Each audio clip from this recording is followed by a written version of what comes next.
Hello everyone, welcome to the Redmen TV. I'm joined today by John Maxwell. John is behind or involved with Save Melwood campaign. You obviously work at John Moores University as well. We know, or for those of you who don't know, of course, Liverpool are currently redeveloping the Kirby Academy site with the plans to move from Melwood, move the first team facilities up towards there, which will leave, of course, Melwood empty, and the plans as they stand are to have that be redeveloped into houses. Do you want to just give us a top line before we dive into it, I guess, of what the overall situation is on your end? Well, the way to start it is I'm a lifelong Red, and I've absolutely nothing against Liverpool moving. I think it probably is a good thing. Yeah. You only have to walk around there, and even though the facility itself is world class, which is one of our issues, it's well worth them moving and having all that space. So no problem there. It's just the legacy, really. The legacy and the fact that it's an area with services. Alder Hey Hospital, one of the biggest children's hospitals in Europe. You've got services for the disabled, a big traffic footprint, etc., etc. And the solution, or rather what the LFC have decided to do when they move, is just to kind of sell it on for housing. When their legacy is so much more than that. Mm-hmm. You think about Melwood, Bill Shankly, Reuben Bennett, Bob Paisley mowed the grass when Bill first joined the club, and that great period that we are part of really now, we're still in it, and hopefully it will continue forever because we're Liverpool fans. But that was brought on through Melwood. So now we're in a situation where we want it to be something else, something a bit more forward facing, not necessarily a bad thing in terms of being corporate for the club, or the club's a business. We understand that there are better ways to make money than to build on a space like that. Okay. Well, you were present there's been a lot of local residents getting together and sharing their opinions. We've got a quick video clip of that for people to have a look at. I've been stating from the offset that Liverpool Football Club should be keeping Melwood as a facility in the city for our women's team. It's an absolute disgrace the way it's been treated over the years. They've only played once inside the city in the past 5 years. The last time they played at Anfield was in April of 2013. We were at a cup game last weekend at Manchester City. What they've got there, it's a campus. You got electric charging bays for cars. Part of that Melwood site could be parking for the medical centre. Yeah. You could have charging bays for electric cars. They should be staying here, and they should be contributing to. It inspires people. In the lead up to the Champions League final, they're talking about Trent Alexander-Arnold, a West Derby resident, and how the presence of Melwood had inspired them. As we can see, it's one thing for us to come in here and sit down and have a chat about it. The emotions around this are actually quite raw for local residents, aren't they? And where do you think that stems from? Because I hear you mentioned it there, and people have talked about it. Obviously, things like the traffic impact and what have you, and the wider things. Where do these concerns stem from? Because I wouldn't know what a traffic footprint was like in our local. I could go, well, that road's quite busy, and obviously we know all the hay is just around the corner of it. Where do these stem from, or are these researched concerns, or?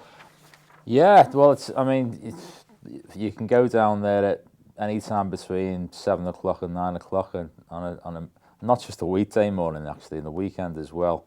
And as it stands, the infrastructure, the roads aren't really built for the kind of traffic that we're talking about here. Average household, and these are big houses we're talking about what they've got planned. Average household is 2 cars, so 160 times 2, 320. You do the maths on it, it starts to really stack up. and it just isn't the right way forward. I want us to be positive. I want us to say, come on, Liverpool, and I want them to kind of come forward with something better. There are some things in the pipeline that might well work. The idea of it being a multifunctional facility. You only have to stand outside Melwood and you see brand new buildings. We take care of our players in Liverpool.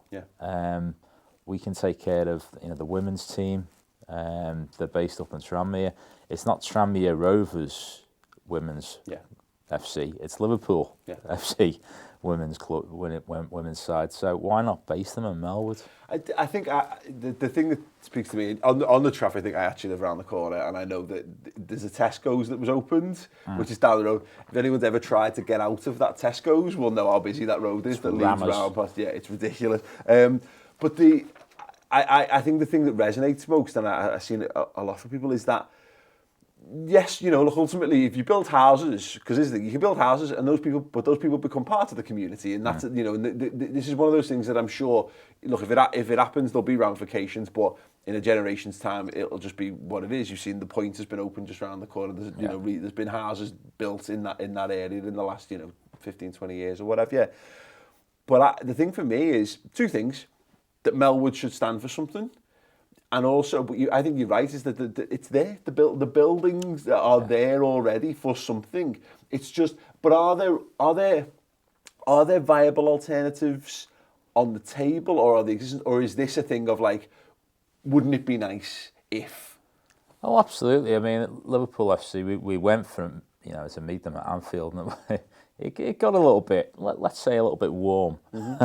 There were 7 councillors who are who represent the whole area, West Derby, and they're all supporting our campaign.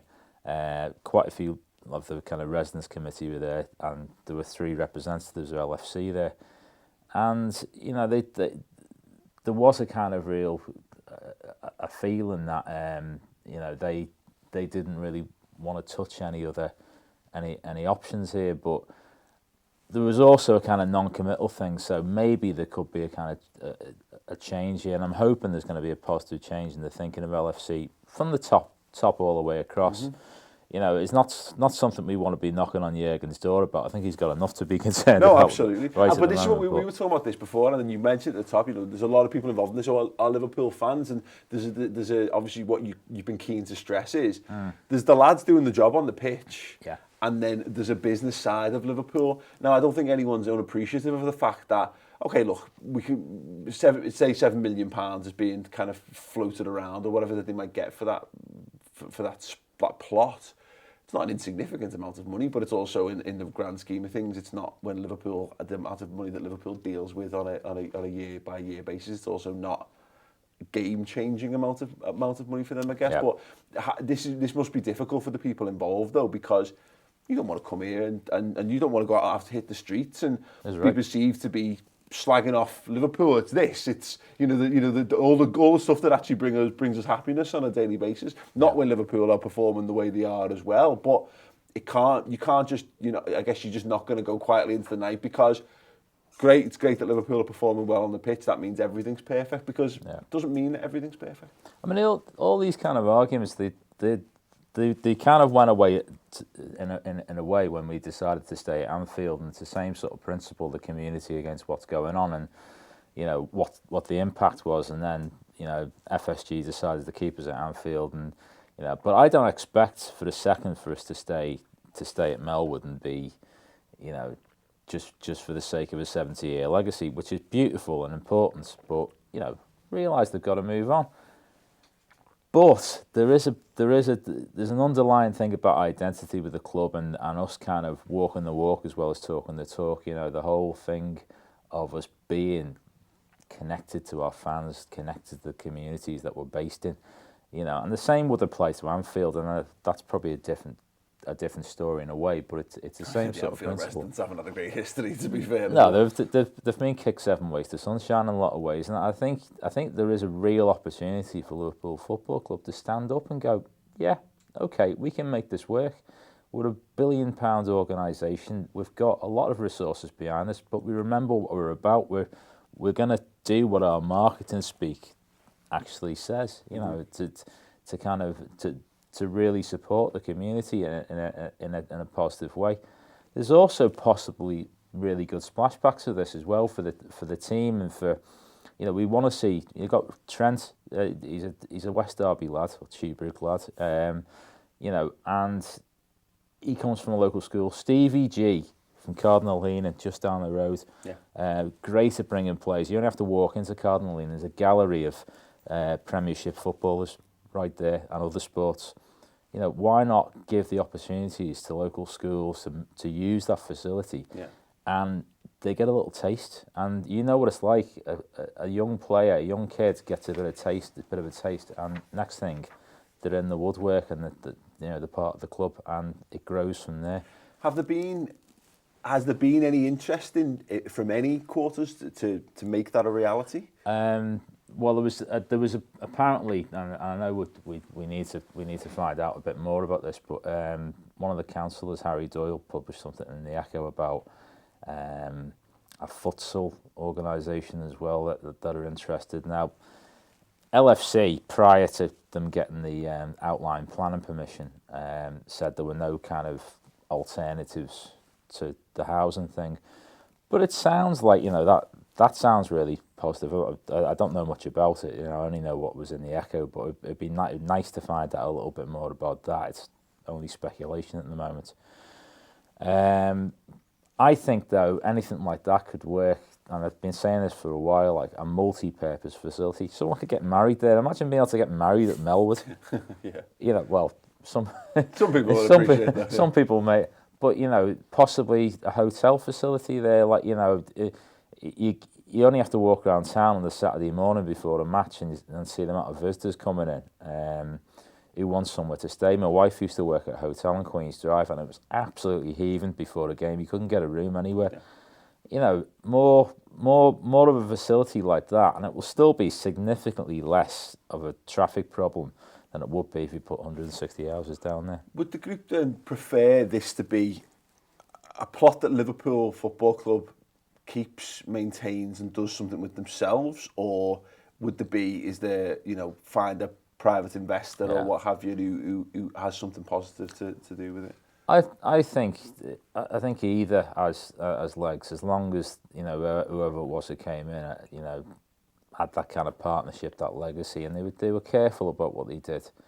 You know, it's not forgetting it's on a floodplain down there, so, you know, really doing proper surveys and making sure that they knew that when it was handed over, it was whatever the plan was, it was going to work. You know, Liverpool FC's brand's always going to be there. But I mean, I walk around the corner from where I live to Belfield, you know, and that's where Bill Shankly used to live.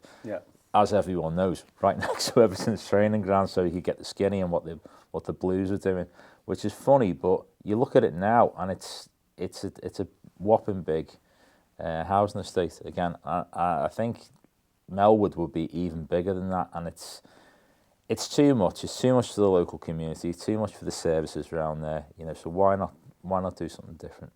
So what are the next steps with this? Obviously, there's been a fundraising campaign going on. They raised £2,500 towards this. What's the money being raised for? Right. And what are you guys hoping to achieve in the coming days, weeks, months? Well, again, it's kind of it's sort of gentle persuasion. We looked at the original survey that was made. It was two things. It was a survey and a consultation with the West Derby residents. And you only have to see, and you'll probably see in the clip that that we forwarded to you, that, you know, there are an awful lot of people who are against this in the area. So we want to kind of, for our own purposes, really get it absolutely straight that this, and it's kind of common knowledge that the traffic's bad, and and environmentally it's not a good idea as well, because it's on land that will flood. At the moment, the water can disperse because there's a lot of grassland out there, so it's kind of controlled by ground staff. What you will have as we build houses on it is the water's got to go somewhere, and it's going to create a problem. So really, to kind of get it properly underlined, the survey that was done didn't really adequately cover you know, what we think the problem is. So we'll see where that takes us. There's also the possibility, and this is not saber rattling because I'd really ultimately want to avoid this, and hopefully LFC will have their ears open to it anyway. So this won't be something we'll have to do. But ultimately, it might be towards building a sort of legal campaign. So we'll look at maybe judicial review, and look at, you know, similar to what happened in Calderstones, you know, kind of questioning legally the planning permission. So saying, come on, you know, this isn't feasible for what you're looking to do. We'll see about that. I'm really hopeful that, you know, an alternative will come along in one way or another, and LFC will look at it again and really look at their own principles, and then we'll be grand. Absolutely. So obviously people watching at home and listening, what would you like them to, what would you like from them? To take an interest really, and to kind of see what the campaign is. It's not a pop at Liverpool Football Club that we know and love. It's more their legacy, and actually every Liverpool fan all over the world will have an interest in this, because we want us to be true to our legacy. I know we're a business, and that's not going to be a problem. You can actually make more money than the 7 or 8 million quid, you know, over the years by turning this into a decent multifunctional facility. So just to look at it and say, there's a permanent kind of, not just a memorial, but a permanent site in Melwood that could continue to help the community and continue to be associated with LFC. Perfect. Well, listen, if you want to get involved, we'll put all the links in the video description underneath. John, thanks very much for taking the time to come in. Marvellous. Yeah, do have a further look into it, and if you want to get involved in any way, then do that as well. Other than that, we'll see you very, very soon on the Redmen TV.